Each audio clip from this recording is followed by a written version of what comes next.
চট্টগ্রামে সরকারি জায়গা জমি দখলকে যেন উৎসবে পরিণত করেছিলেন সাবেক মন্ত্রী এবং আওয়ামী লীগের যুগ্ম সাধারণ সম্পাদক ডক্টর হাসান মাহমুদ এবং তার পরিবারের সদস্যরা। গত ১৫ বছরে রাঙ্গুনিয়া উপজেলার বন বিভাগের কমপক্ষে ২১২ একর জায়গা দখল করেন তারা। আর বন বিভাগের এসব জায়গা দখল করে তোলা হয় রেস্টুরেন্ট, মাছের খামার, রিসোর্ট এবং বাংলো বাড়ি।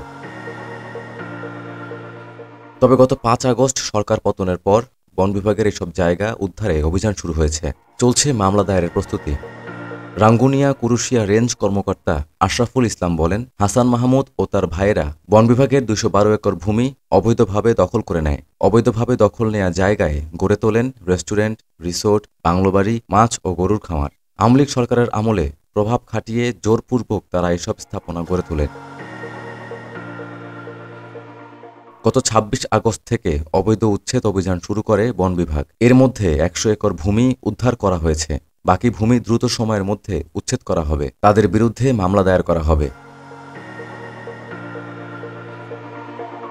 আওয়ামী লীগ সরকারের আমলে সাবেক পররাষ্ট্রমন্ত্রী ডক্টর হাসান মাহমুদ ও তার ছোট ভাই এরশাদ মাহমুদ বন বিভাগের কমপক্ষে ২১২ একর জায়গা অবৈধভাবে নিজেদের দখলে নেয়।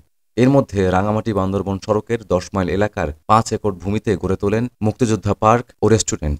পাহাড়ি এলাকা আটকে তৈরি করেন ৩টি পুকুর।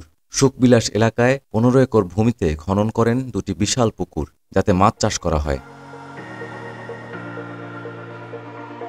একই এলাকার ৫০ একর ভূমিতে তৈরি করেন গরুর খামার। দুধপুকুরিয়া বনবিটের ৩০ একর এলাকা দখল করে তৈরি করেন বিভিন্ন ধরনের ফলের বাগান। বনের জায়গা দখল করে নির্মাণ করেন বিশাল বাংলো বাড়ি। এছাড়া আরও ৮টি স্পটে শতাধিক একর জায়গা দখল করে তৈরি করেছেন মৎস্য ও গরুর খামার, তৈরি করেন ফলের বাগান। হাসান মাহমুদ পরিবারের দখলে থাকা সকল ভূমি এখন ধীরে ধীরে উদ্ধার করছে বন বিভাগ। এখন পর্যন্ত ১০৫ একর ভূমি দখলমুক্ত হলেও বাকি রয়েছে আরও ১০৭ একর। যদিও দখলে থাকা ভূমির পরিমাণ আরও বেশি হতে পারে এমন অভিযোগ স্থানীয়দের। শুধু বন বিভাগের জমি নয়, রাঙ্গুনিয়া উপজেলা জুড়ে বালুমহল নিয়ন্ত্রণ ছিল তাদের হাতে। কর্ণফুলী নদী, শিলক খাল, ইসামতি খালসহ বিভিন্ন স্থান থেকে অবৈধভাবে ড্রেজারের মাধ্যমে বালু উত্তোলন করে বিক্রি করা হতো। হাসান মাহমুদের পরিবারের সদস্যদের রাঙ্গুনিয়া ছাড়াও চট্টগ্রাম শহরে বিপুল সম্পত্তি ও ভবন রয়েছে, যার সবই গড়ে উঠেছে গত ১৫ বছরে।